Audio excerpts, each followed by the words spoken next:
We need to approve the agenda for this afternoon. Are there any changes to the agenda by members of the board? Move approval. Second. All in favor? Aye. We'll invite public comment at this point in time on any matter pertinent to this agency that doesn't appear on today's agenda. I have no cards for anyone. Is there anybody from the public that wishes to make a comment? Yes, ma'am.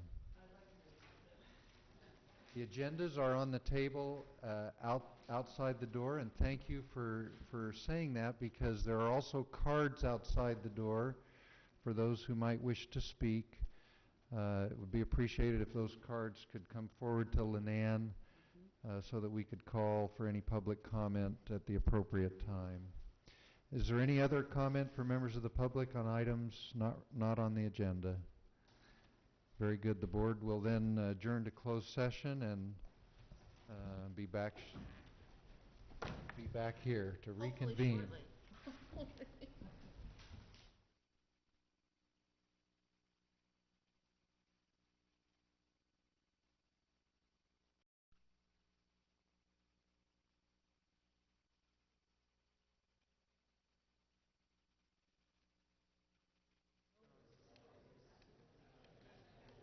Oh, wait.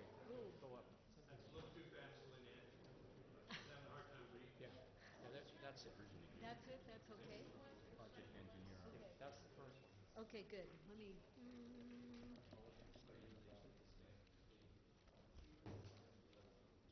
Hey. Didn't think that. Right.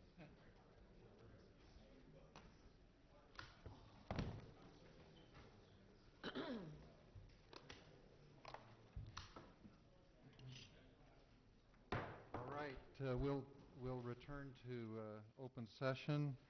Board met in closed session, and first of all, I'll address item B on the agenda, item 4B. We did give direction to legal counsel regarding the water right application proceeding that is scheduled next month for January 18th and 19th.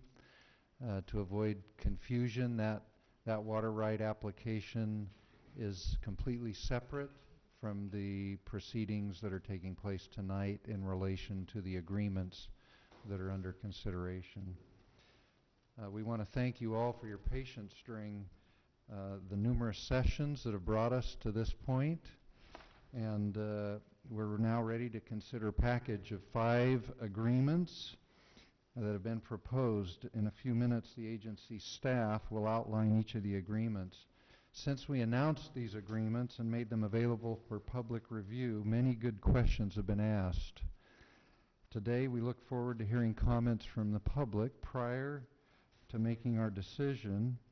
Because public comment is generally not a question and answer session, but a time for the public to give comment and input, I thought I'd like to do something a little different today and pose a few of the questions that have been asked of me personally and provide some brief responses to those questions, which I think many members of the public have. Number one, why did we need to make this decision now?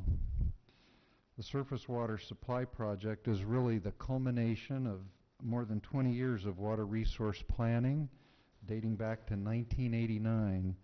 The project's 2007 Environmental Impact Report identified a jointly shared intake structure with the Reclamation District 2035 and supplemental water purchases for summer months as key elements necessary to the surface water supply project. The current project has repeatedly been determined to be the most cost-effective and environmentally sound approach to solving our city's water quality problems. Woodland and Davis are under extreme regulatory pressure to have a higher quality water supply by 2016, prior to the reconsideration of each city's wastewater discharge permit by the Regional Water Quality Control Board. We've held public meetings at least once a month for more than a year now to discuss this project and the elements necessary to its successful implementation. In order to proceed with design and meet the 2016 deadline, the agency must determine the intake site on the river. The intake agreement with RD 2035 that's to be considered today is also tied to the water right purchase agreement. Proceeding with these agreements now is important to accommodate a schedule allowing for project completion by the year 2016. An attorney for Tri-City has been quoted as publicly stating that his client's contract to acquire a majority share from the ranch's current owner, Conaway Preservation Group, extends only through the end of December. That's a quote out of the Sacramento Bee. With the City of Woodland in a furlough period until January, today was the last date that we felt it was possible to conduct a meeting prior to next year. We appreciate Mr. Devon being here to open the building and make this possible.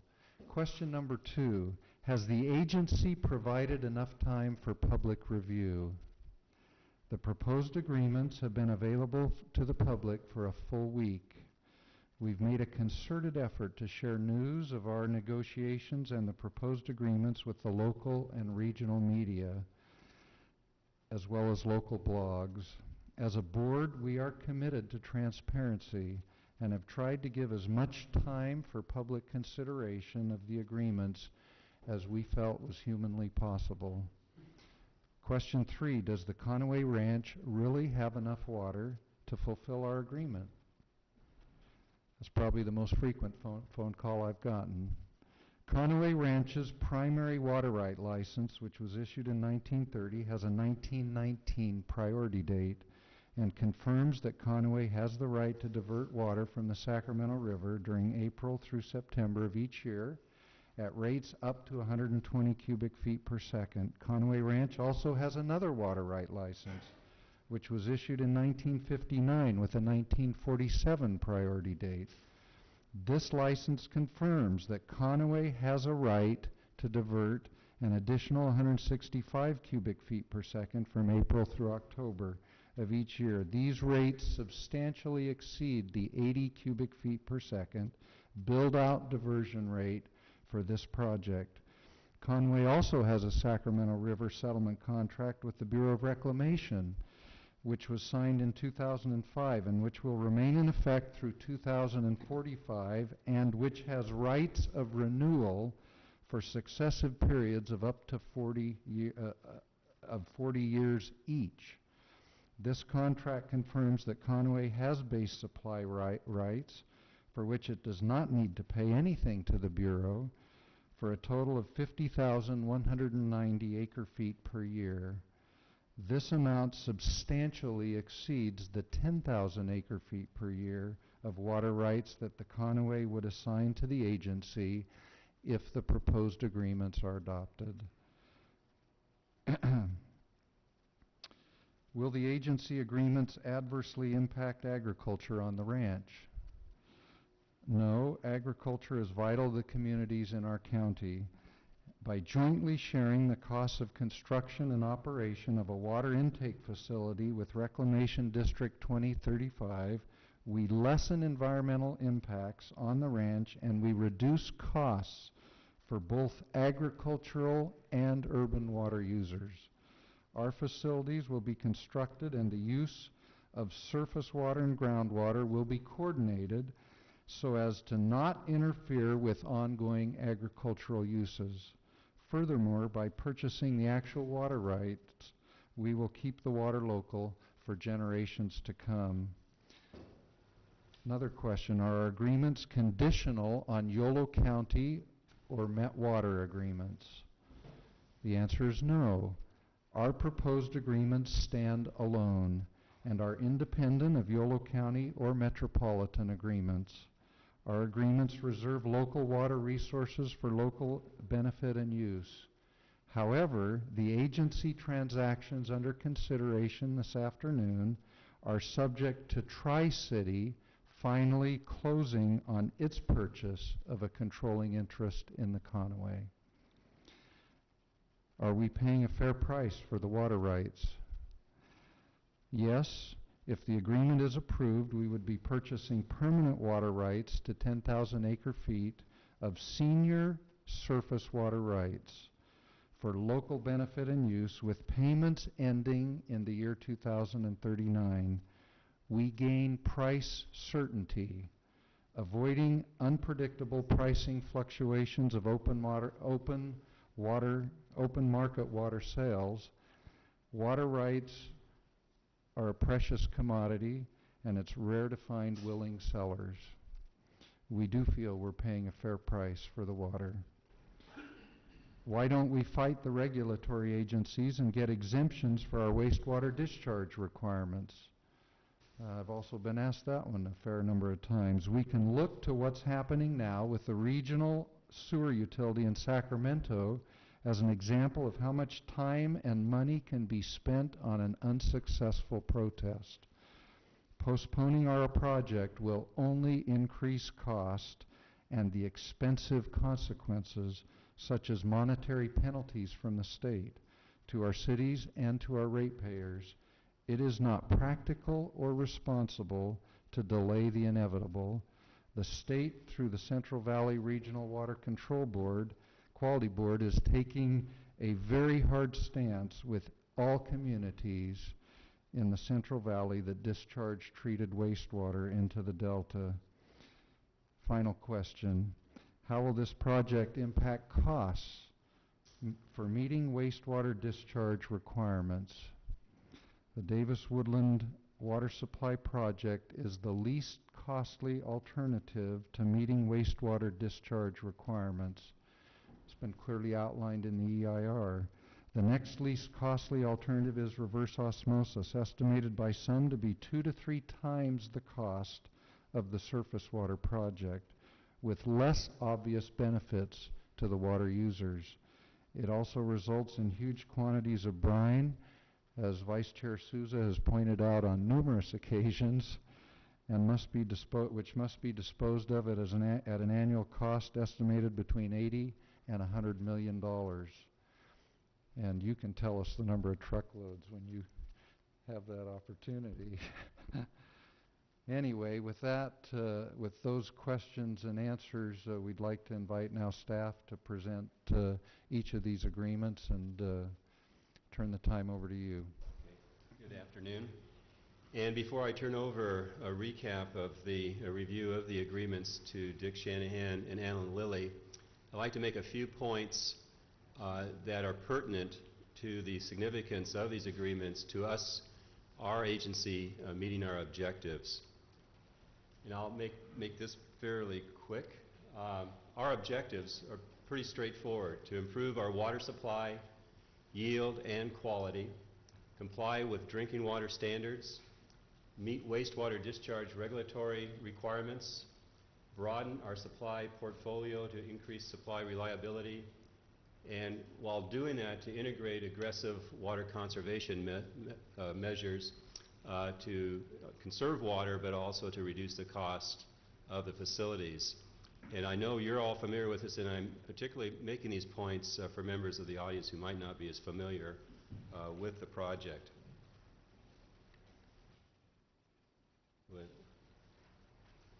We're having a little difficulty here.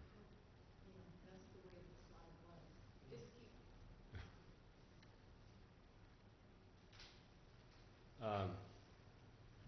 Okay. So much for that. What I was going to show you were the regional facilities, and the regional facilities include the intake facility, and the preferred site was the Conway, or the RD 2035 intake. Also entails raw water pipelines that traverse the Conway Ranch to our water treatment plant, and then pipelines heading southward to Davis. Those constitute the regional facilities, and much of those facilities really are on the Conway Ranch.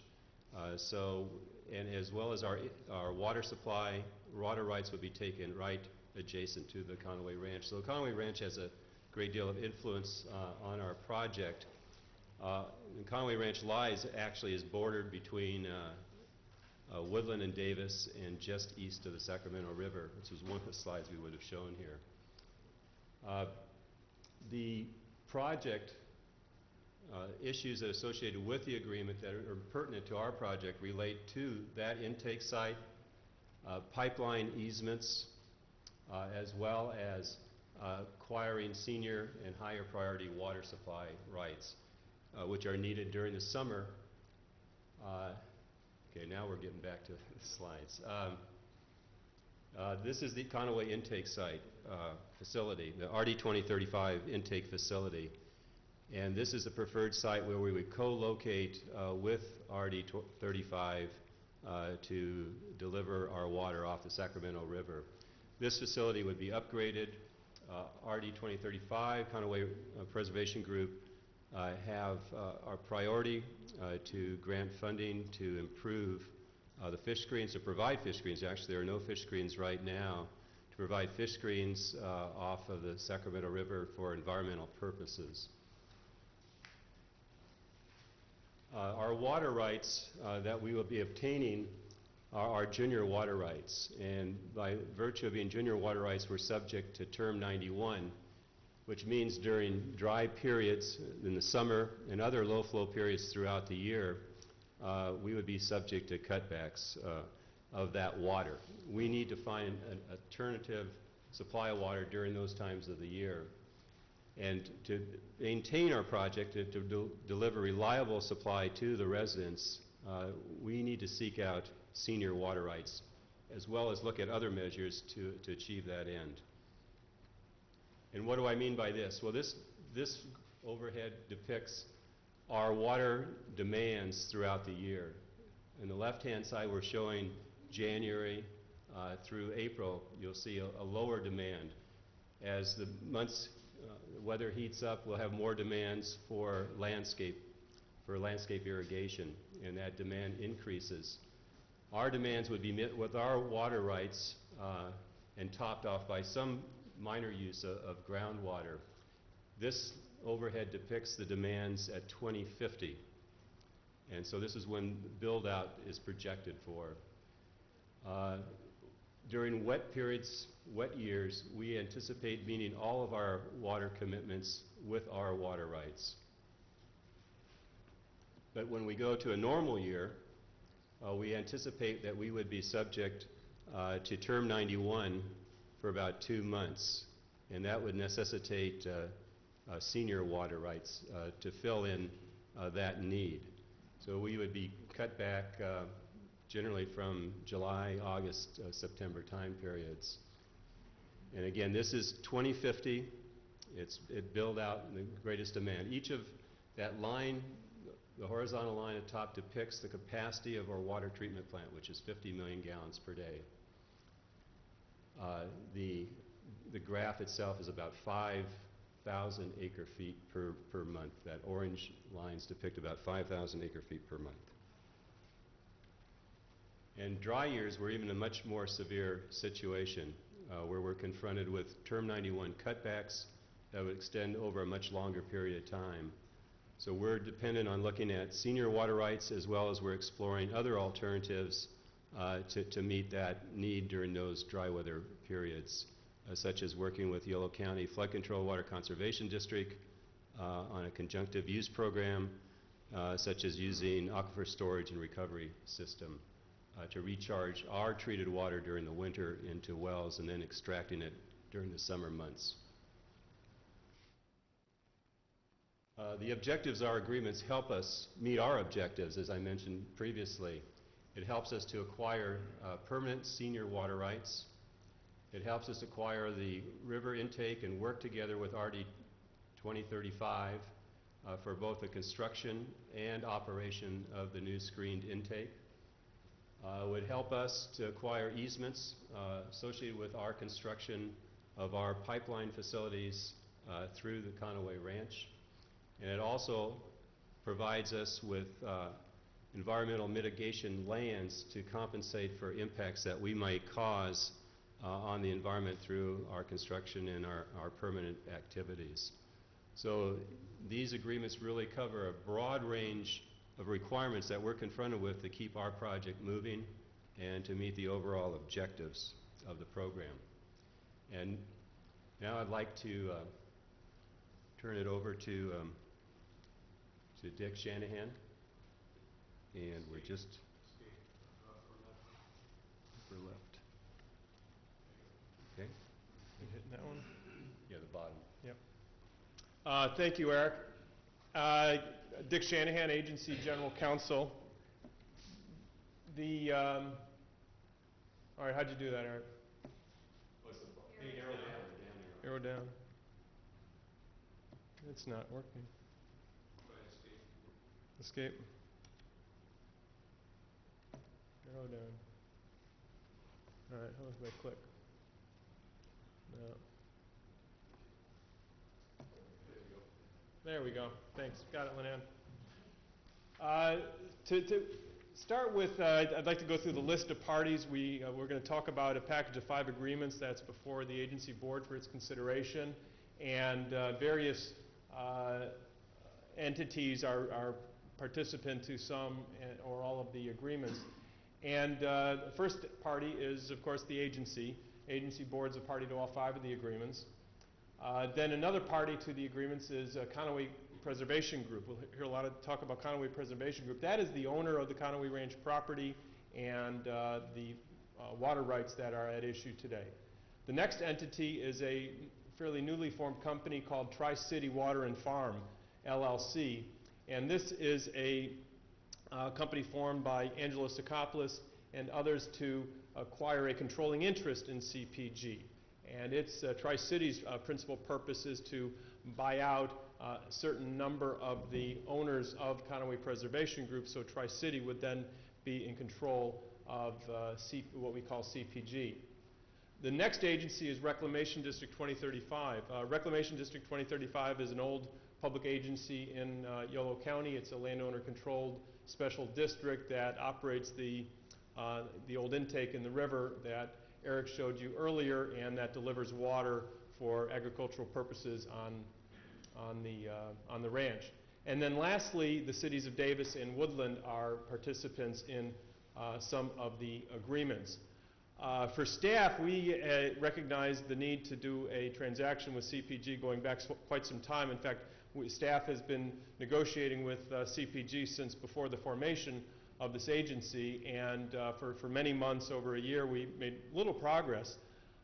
We were contacted by Tri-City in, I believe it was September of this year, and since September, with Tri-City's proposal to acquire a controlling interest in CPG, we made what staff views as very good progress towards these agreements. And we now have before you a package of 5 proposed contracts that I will talk a bit about 1 and 2, and my partner Alan Lilly will talk about 3, 4, and 5. But the first agreement is a joint diversion and intake agreement with RD 2035. The second agreement is a real property agreement by which we acquire land and rights of way. The third one is the water right purchase agreement. And then 4 and 5 are essentially identical agreements, and installment purchase agreement, one with each city. As to the intake agreement, the plan is discussed in the 2007 EIR and being considered for some time now is to do a collaborative venture with RD 2035 over the design, construction, operation, and maintenance of a new intake that would serve both the 2035 agricultural needs as well as the agency's municipal needs. This agreement is very much a marriage, if you will, between 2035 and this agency over a collaborative venture that would go on indefinitely. The intake design would be designed for 400 CFS diversion. RD 2035 would have the larger share of that of 320, and our share would be 80. Here's a slide. It's hard to read, but it helps to demonstrate a key component in the intake agreement. And the colors, the blue and the orange and the green, help show an important premise that we had in developing this agreement, and that is to break out the project design into common facilities that are necessary for both parties as well as separate facilities. And the blue that you see on the right side of this diagram are the facilities that are essentially in the river. There will be a new intake structure in the river and a fish screen in the river that will be a common facility operated jointly for the benefit of both parties. Then once we come up out of the river and onto the landside facilities, there's going to be a separate set of pumps and motors and meters and other associated facilities for each party. The orange facilities would then go off into the RD 2035 main canal system, and the green facilities would be a set of pipelines that would then come across Conaway Ranch towards our new water treatment plant. So in terms of how the cost is going to be paid for in the intake agreement, for the initial capital costs of design and construction, 2035 would pay for its separate facilities. It then would pay 80 to 100% of the common facilities, and it's anticipated that a key component of the intake agreement is it's a significant cost for 2035 that it's hoping to fund from the California Department of Fish and Game and Federal Bureau of Reclamation grant funding. Those agencies have a long recent history in the state in terms of assisting with screening of unscreened agricultural intakes on the Sacramento River, and the hope and expectation is that similar substantial grant funding for the ag portion of this intake will be obtained from those agencies. The agency's participation then would be the agency would pay for 100% of its separate facilities. As an enhancement for the grant efforts, we have proposed paying a 5% local share to help enhance grant funding efforts, and because we would be participating in the common facilities, it's likely that we'll have to pay up to 20% of the costs of the common facilities. We anticipate paying for our share of the capital costs from future bonds to be issued by the cities or the agency. The next key part of the intake agreement is after the facilities are constructed, then there are a series of provisions that talk about how the facility will be operated and maintained in a collaborative venture between the two agencies of significance in terms of payment. Again, each party would pay for the operation of its own separate facilities, and then the common facilities would be carved up primarily on a 20%, 80% cost share, some minor costs, things like security and landscaping, we've agreed to split 50-50. If there's any variable costs associated with the common facilities, those would be borne based on the amount of water pumped by each agency. Significantly, though, as to variable costs, the two big variable costs would be the cost of water and the cost of power to pump the water from the river. Those, again, would be by each city would pay through its own separate facilities. As we talked about earlier, the intake agreement is premised on successful grant funding. If the grant funding is not successful, then the agreement may not be the most cost-effective approach for this agency to pursue. Therefore, we have built into the contract various contract off-ramps that allow the agency to terminate the agreement if grant funding is not obtained on an agreed-upon schedule. And this is important for the agency because it preserves your ability to obtain water out of a different intake site if need be. The agreement also then has several provisions talking about project organization and management through a series of committees and various dispute resolution provisions. The next major contract is a related real property agreement, and the real property agreement involves CPG as the grantor and a series of grantees, some interests to the agency, some to 2035, and some to the cities. Under the real property agreement, it's important that when Mr. Lilly talks in a minute about the water agreement and payments to be made under that, the water agreement payment also cover the acquisition of the real property interests under this contract. So what do we obtain under the real property agreement? First of all, we would obtain the intake site land, the previous slide that had the green and the orange and the blue. That parcel would be conveyed, that parcel is owned by CPG, and it would be conveyed to the agency in 2035 as tenants in common, again with the 20 and 80% interests. As Mr. Mishi explained earlier, to get from point A to point B, many of our pipelines need to cross Conaway Ranch property, and pipeline easements and related easements would be conveyed to the agency in the cities for that purpose. The agency's project is likely going to have some wetland impacts that are going to need to be mitigated by the agency through construction, and those conservation easements would come to the agency on Conaway Ranch property, as well as the ability to use Conaway Ranch to dispose of water generated from trenching and construction activity. The agreement also concludes some other, not easements so much as good faith covenants to work with the cities on some issues that are unrelated to our water supply project. There are provisions in there that talk about cooperation with the City of Woodland on a future Cache Creek flood protection improvement project, some plans that the City of Davis has for pipeline easements and possible use of Conaway canals to move water, and also provisions to cooperate with potential relocation of the Sierra Northern Railroad in affecting Woodland and the north part of Conaway Ranch. And that's a quick summary of the real property and intake agreement, and with that I will turn it over to Mr. Lilly to talk about the water agreement.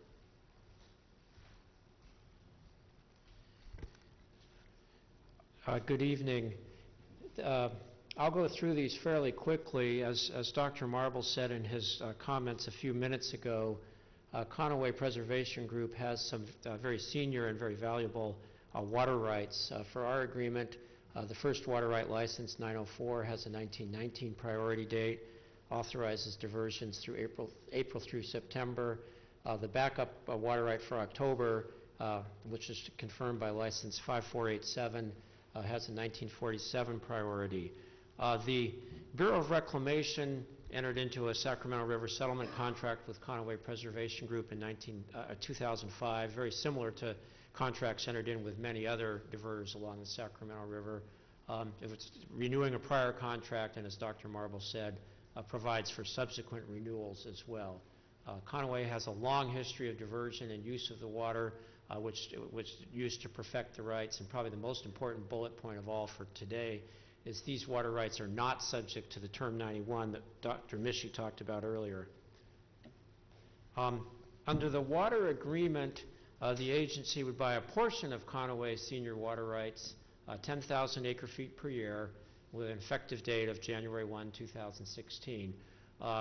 Because of the way the Sacramento River settlement contract is structured, and our agreement with Conaway is structured, proposed agreement is structured, a maximum of 7,500 acre-feet per year of that water can be used July through September. We, particularly in consultation with West Yost Associates, determined that we could live with that because while the bulk of the diversions under this project will occur in July through September, there still are significant demands, particularly in the drier years, often in June and sometimes in May and sometimes even in October. So the usage with this 7,500 acre-foot per year restriction is about the same as if we did not have that restriction. A little bit less, but not significant. This assignment does have to be approved by both the State Water Resources Control Board and the Bureau of Reclamation, and it's up to Conaway to get those approvals, and if they cannot, the agency is not obligated to make the payments. If they can, the payments are $2.6 million per year for 24 years, annual increases of 2% per year after 2016. And then after those 24 years, the agency would own the water rights free and clear. People have asked, is this a good deal? And this is a very complicated question because there just are very few transactions like this that are going on in California. That went one too many. Let me see if I can back up. Are these out of order? Whoops, we lost one. I'm sorry. I'm not quite sure why, but we lost one. But I'll just go over it. We looked at the present value of the payments that the agency would make to Conaway under this agreement. They come out to between $4,700 and $5,600 per acre-foot per year of water right, depending on whether you discount it back to 2016 or to 2010. They're not exactly the same, but the most comparable deals that we are aware of, in 2007, the Thomas Central Mutual Water Company entered into an agreement with another company owned by Angelo Sakopoulos, where the total value of the CVP project water in that agreement was 5,200 per acre foot per year of water right. Now, you often hear the figure $4,000 per acre foot for that transaction, but under that transaction, it's for project water, and the buyer will have to continue to make annual payments to the Bureau of Reclamation for the water. And we calculate the present value of those payments is another 1,200 acre feet. So that's how we get to 5,200 acre feet for that. The other recent agreements, Dudley Ridge Water District, some landowners within that district, which is down in Kings County, agreed to sell portions of their state water project, what's called Table A contract water. It's fairly reliable water, but not as reliable as the Conaway water, factoring in both the purchase prices and the amounts that are paid for the DWR water charges. Those sales ranged in the order of $6,750 to $7,350 per acre foot per year of state water project water. Now, neither of these sales is exactly comparable. The Natomas deal to Angelo Sakopoulos' other company has not been completed, and it was made at the height of the real estate boom, so it's not clear whether that will actually go forward under current economic conditions. The Dudley Ridge water being south of the Delta, historically, because of the lower supply and higher demand, south of the Delta water has historically been more expensive than water north of the Delta. But they're the best we have, and they indicate that we are in the ballpark of what permanent water transactions are going for these days, in the recent years anyway.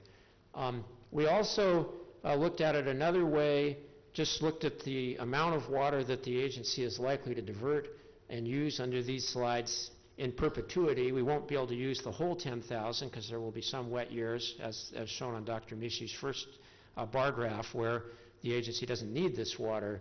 But looking at the amounts that we anticipate the agency will be able to divert and use under this water right, and converting that into an income stream for basically going on forever and discounted to 3% per year, we developed a range of $200 to $240 per acre foot for the value of that water. And just to put it in perspective, in recent years, the one-year sales of Sac Valley water, 175 per acre foot 2008, 275 2009, 250 in 2010. So again, we believe we're in the ballpark. This isn't a steal for us, and it's not a steal for Conaway. We think we're roughly in the ballpark of where the market is. Other considerations probably are just as important for your factors. As Mr. Shanahan has mentioned, as part of the package, the agency will obtain a right to share with RD 2035, a joint intake facility. 2035 has made it pretty clear they're not willing to do this sharing unless we agree to the water sale with Conaway as part of the package. The joint intake does represent cost savings. West Yost has estimated potentially $6 to $8 million over having to go it alone, assuming that the grant funding comes in. And the permitting is simpler for replacing an existing facility versus for building a new facility. Mr. Shanahan has explained we also get the pipeline easements as part of the package at no additional cost, and it certainly is valuable to avoid having to do an eminent domain action to get those easements down the road. And probably the most important thing, as Dr. Mishi and Dr. Marble have both mentioned, is there would be a permanent assignment of the water rights. We have talked to representatives of all of the potential water sellers that are identified in the 2007 EIR, as well as other potential water sellers, and no one else has indicated that they are interested in a permanent assignment of their water rights. They have talked about long-term agreements, but those would be at the very best subject to renewals with price increases down the roads. And obviously for cities, which are going to be here forever, having a permanent supply, and particularly not having to continue to make payments after 24 years is extremely valuable. One of the other benefits, probably more political than legal, is this does keep the water in Yolo County. As a matter of fact, it keeps it being diverted in the Sacramento River at almost exactly the same place it has been in the past, about 100 feet down, a couple hundred feet downstream. To wrap this up, I'll just mention the way, since the agency is funded solely by payments from the two cities, which are financed by their water revenues, the way that the city attorneys structured this with their bond counsel and with CPG's attorneys is with two proposed installment purchase agreements.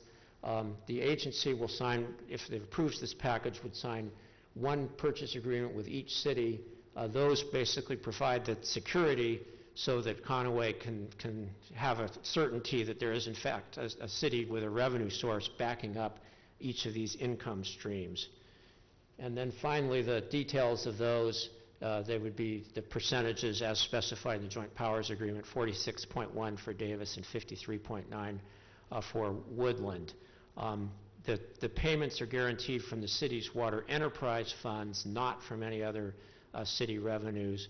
And to complete the package, the agency would assign to CPG the agency's rights to receive payments from the cities under these agreements.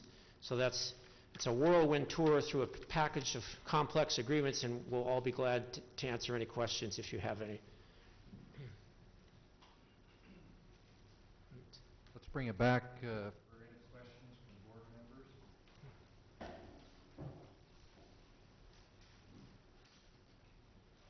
Director Corvosa, do you have any questions? How to get the mic to stay on? That's the big one.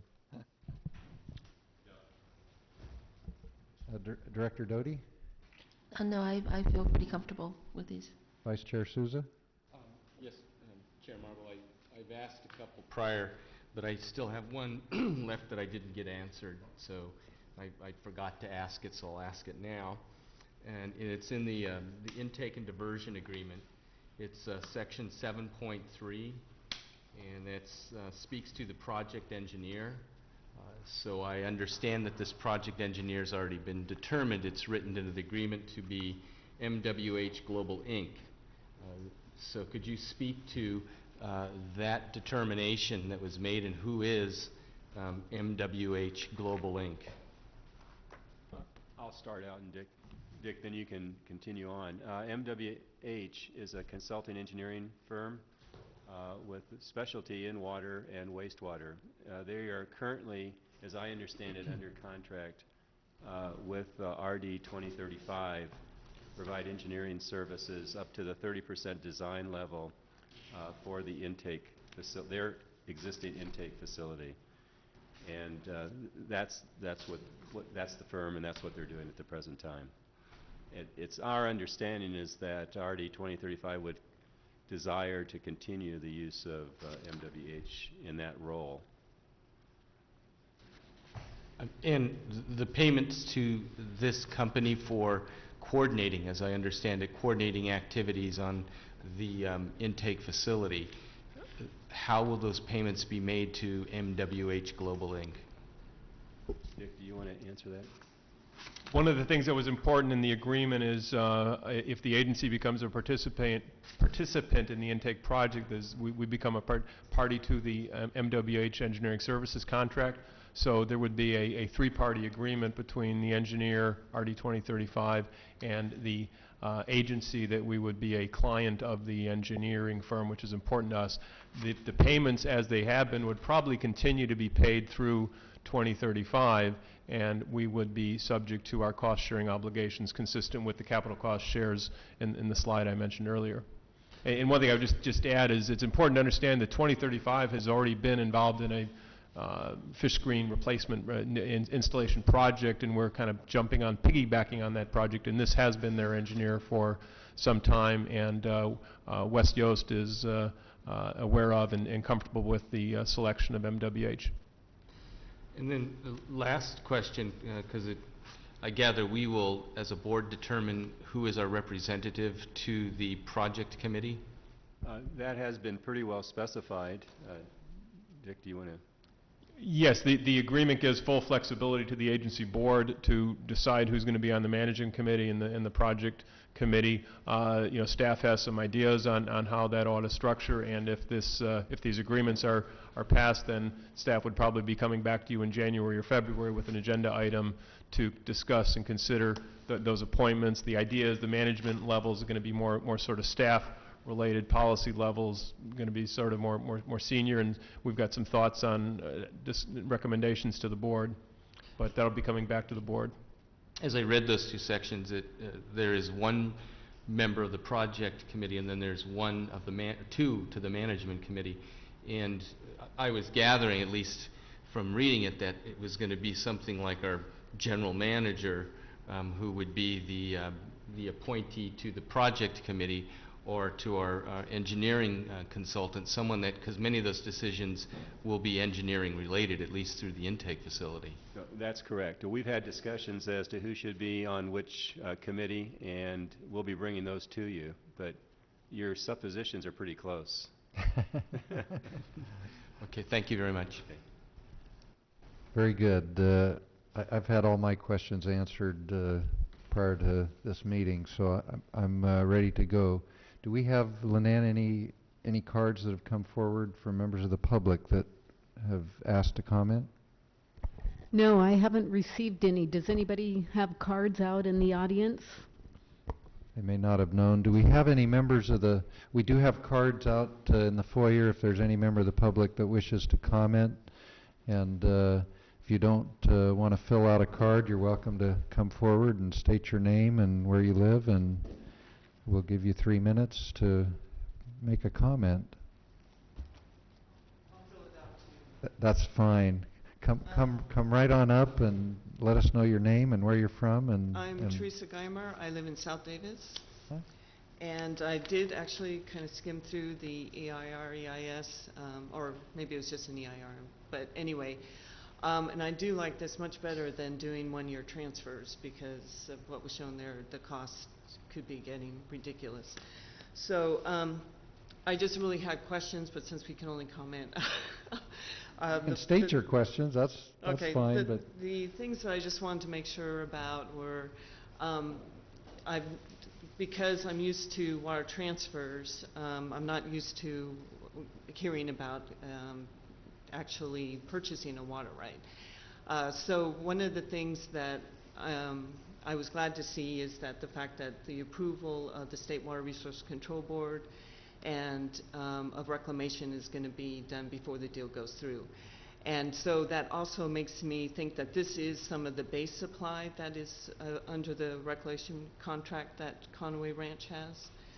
And so if that's the case, that also is very comforting to me too, because that's a good water supply. And if it isn't with reclamation's base supply there, if it's a supply, my concern is that with water rights, if you don't use your water right, you can lose it. And so if Conway Ranch has 100,000 acre feet and they've only been using 80,000, and they're selling us now part of that 20,000 that they've never used before, then my comfort level is a little less. But I'm sure that you guys are looking into that. But that's just one of the things I wanted to bring up. But I think this is much better. I like the idea that it's out and out purchasing the water right, and I support it. thank you. We have any other members of the public that wish to come forward?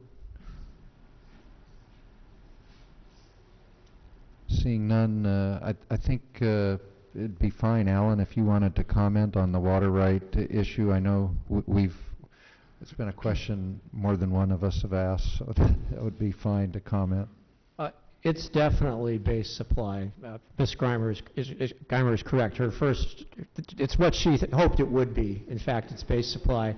And as far as the question of the historical use, we believe there's good evidence of historical use, but that risk is on Conway. It's not on the agency, because the Bureau and the State Water Resources Control Board obviously will carefully scrutinize that.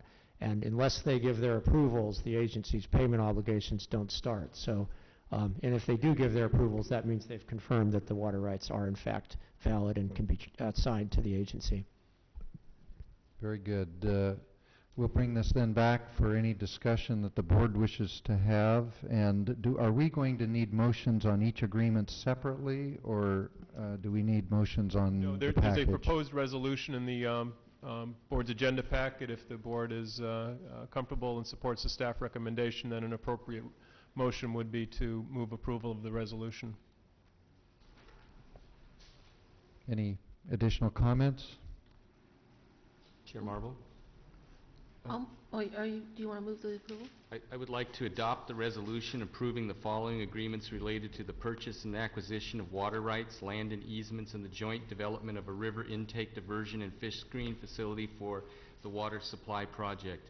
First one is a water agreement with Conway Preservation Group, LLC, and Tri-City Water and Farm, LLC, installment purchase agreement with City of Davis. 3, the installment purchase agreement with the City of Woodland. 4, the agreement for conveyance of real property and easements with Conway Preservation Group, LLC, and Tri-City Water and Farm, LLC, and Reclamation District 2035. And 5, the Sacramento River Joint Intake and Diversion Agreement with Reclamation District 2035. I'll second. All in favor? Aye. Any opposed? None. Motion carries unanimously and historically. And I think I'll just exercise a little prerogative as chair and indicate something that I said a year ago when we formed this JPA, and that is that we really stand on the shoulders of people who have gone before us. It's been our great privilege as a board, including Mr. Saylor during the time he served on the board. It's been our great privilege to begin this process at this point in time, but we all know that none of us can take credit for the vision that was had years ago by others who've gone before us, and that ought to be duly noted. Also, I think it's appropriate for us to thank staff. I think we would all join in doing that. We know how hard you have worked behind the scenes. This hasn't happened in just a week or a month. This has been going on a very long time. The negotiations have gone on with the present individual who is proposing to buy the Conway since September, as you indicated, but we've been in negotiations for over a year with CPG on these issues, and this is a great occasion and one that will be of great benefit, we believe, to not only our communities now, but generations to come. So we thank you all and appreciate your diligent efforts.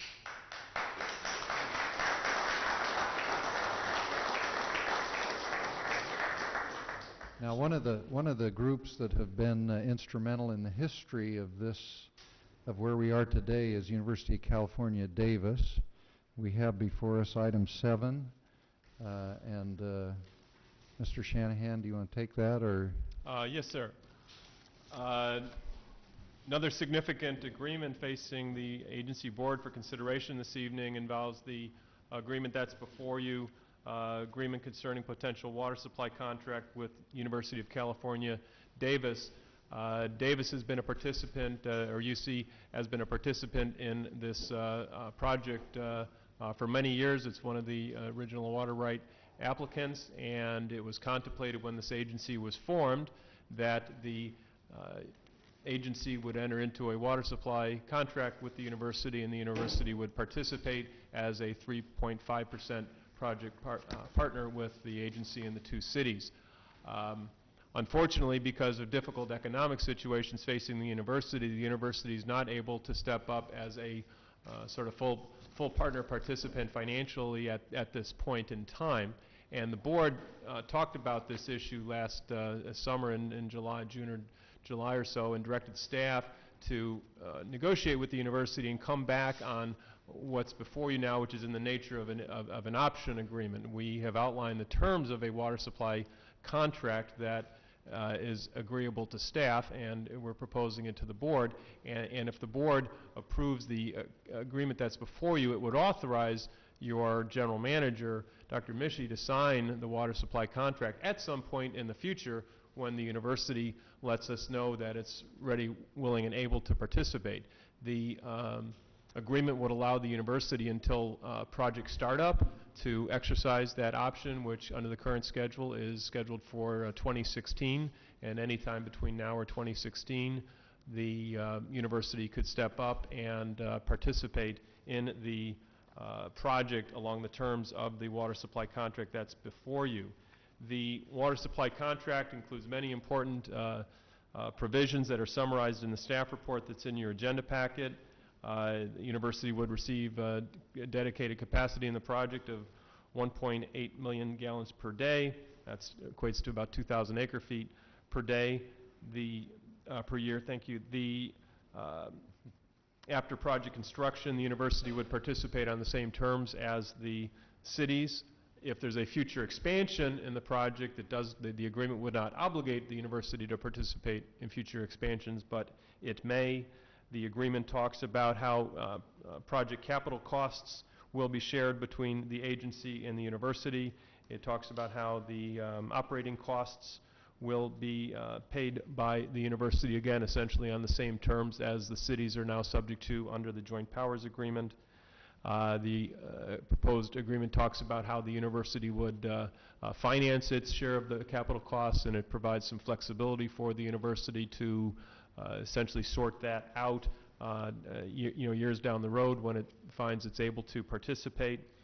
And if the university chooses to participate, there would be essentially a buy-in of costs incurred in the meantime while those costs were borne by the city.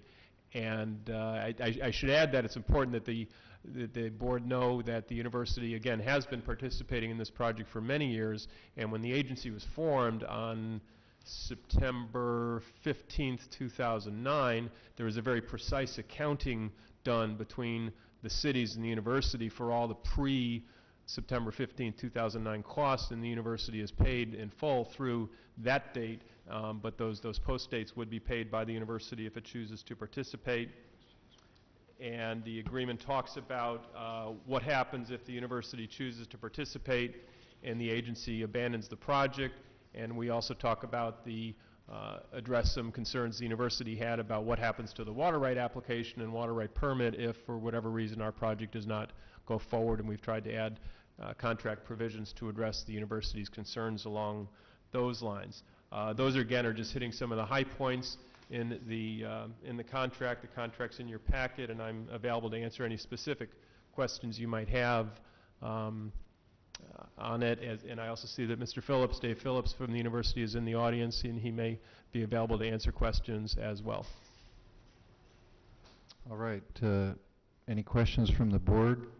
Director Cravoza? Just one question, which is, and I may have missed it or gotten lost in the agreements a little bit, but it says that the UC Davis is going to be requested to assign its interests in the water right application to the agency, and that's an application with the city of Davis. So has that happened?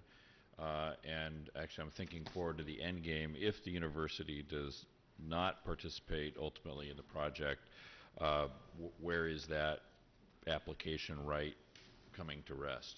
That's a good question, and I should have added that in my staff report. The university is ready and able to assign that water right application. It's awaiting approval of this contract. That would be obligation number one on the part of the university to make that water right assignment to the agency in the very short term. Okay, but we're going to the State Water Resources Control Board in January on a bundle of rights. So is that university right bundled with what we're going to do in January?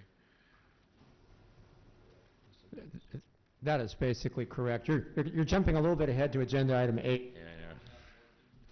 in more detail, but basically you're correct. But the university's right is bundled with the city's right. That is... The city has assigned its right to the agency. The agency may, in its next item, accept that right. And as we do all of that, that university right is all bundled up with what we're about to accept? Yeah, paragraph 2 of the proposed agreement with the university says, upon execution of this agreement, the university agrees to assign all of its right, title, and interest in the pending water right application to the agency. So we expect that if the agency board of directors approves the agreement with the university tonight, that the university will in fact deliver that assignment to us tonight. Great. And Mr. Phillips may want to comment on that too. Right, right. But then even if the university were to decide not to participate in the project, you know, say we get to 2017, the university has decided, no, we're good. By virtue of this agreement, that right has come to the agency and stays with the agency. Correct. Perfect. Okay. You need a motion to approve the item then? So moved. Yes. Second? But before you act, you might want to see if there's any public comment. Oh, good. Thank you. Any public comment? Seeing none, we have a motion and a second. And Mr. Corvoza is going to abstain. All in favor? Aye. Opposed? None. Motion carries. Just for the record. Yeah, that'd be good to, not everybody knows where you work, so. I'm abstaining because I'm just abstaining because I am an employee of the University of California at Davis. So Very good. We'll move to item 8. Dr. Marble, I'll be glad to present this item. I think I have the honor, except for maybe Jim Yost, of having worked on this project longer than anybody else. And in fact, in 1994, I worked with the Yolo County Flood Control and Water Conservation District to file the original application for the water right permit with the State Water Resources Control Board. As discussed in the agenda package, the Yolo District had always intended that this application be for this project. It was never intended to be for any other purpose. And in fact, in 2001, by the time the cities were ready to go forward, the Yolo District did assign all of its interest in the application to the 2 cities and the university. At that time, we go over history very quickly, Woodland was looking at developing its own project, and Davis and UC Davis were looking at developing their own project, which would have had water diverted in West Sacramento and conveyed across to Davis and UC Davis. So the Yolo District's request to the State Board, which was supported by the cities and the university at the time, was to split the water right application into 2 parts. So that's why, in case you're all wondering, why we have applications 30358A and B. Well, obviously, fast forward to today, for a variety of reasons, the cities ultimately concluded it was better to work on a joint project, and there's therefore no longer reason for the applications to be split anymore. So the plan is to have them all assigned to the agency, and potentially down the road they could even combine them back into one. We have received signed assignment forms from the 2 cities. I've actually filed those with the State Water Resources Control Board. My understanding from Mr. Phillips is that the university has its signed assignment form, and now that the agency has approved the contract, if the contract is signed, they will give us their signed assignment form as well, and we'll file that with the State Water Board as well. So then all of the interest in the applications will be assigned to the agency. Just to wrap it up, we did ask for the agency to adopt a resolution formally accepting all these assignments, and that's the resolution that's in Agenda Package 8. So I'll be glad to answer any questions, but that's a quick whirlwind tour through 17 years of history on the water right applications. Any questions? Just a quick question. Yes. This is assigning them as separate water applications, not separate rights applications, not trying to rejoin them. It is. That's sort of a yes and no question, so let me elaborate a little bit. I was very careful through the years to make sure that each application still lists both cities and the University of California in the authorized place of use. So there might be some confusion on that. One application is not just for Davis and the other one just for Woodland. And the reason I did that is it makes the recombination that we're looking at soon down the road much simpler. So if these are both, if all the interests are assigned to the agency, even if the State Water Board issues 2 permits, either one of those permits will allow the diversion and use of Sacramento water for use at either city or the university. They're both, so it's really at that point they become somewhat redundant, or not redundant, but they both authorize the exact same thing, so we can combine them later. I think that answered your question. I hope so. So on January 18th, are we looking at both water right applications? Correct. Yeah, and the reason I don't want to confuse that hearing. We've worked so hard to get that hearing. We don't want to do anything that would delay that hearing. Exactly. So at that hearing, I'm going to ask the Water Board to issue 2 permits, one on each application, and then down the road it will almost be ministerial to combine them.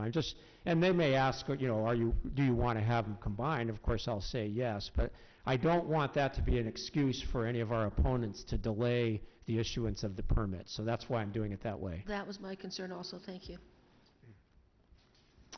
Very good. Any comments from the public? Seeing none, we'll entertain a motion. I move the item. Second. All in favor? Aye. Aye. Opposed? None. Motion carries unanimously.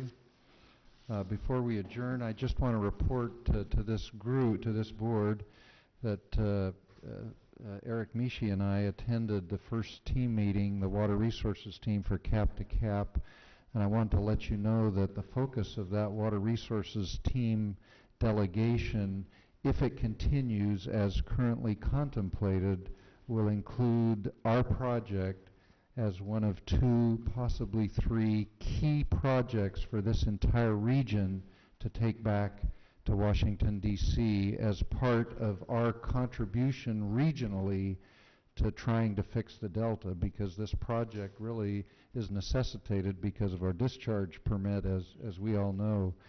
And that is a good development that we would be part of an effort like that and have our project highlighted in that way. So, Chair Marble? yes. I just have one, turn this on. I have one very simple statement that I'd like to make, and it's one sentence, and it comes from understanding that today we consummated actions that has moved us further along in the path that we've been on since 1994. And I would say that I'm pleased this punch, and I'm looking forward to having that punch made from the water from this project. Very good. That was terrible. We'll make sure that happens. We have a motion to adjourn. Move adjournment. Second. All in favor? Aye. Aye. All right. We're adjourned.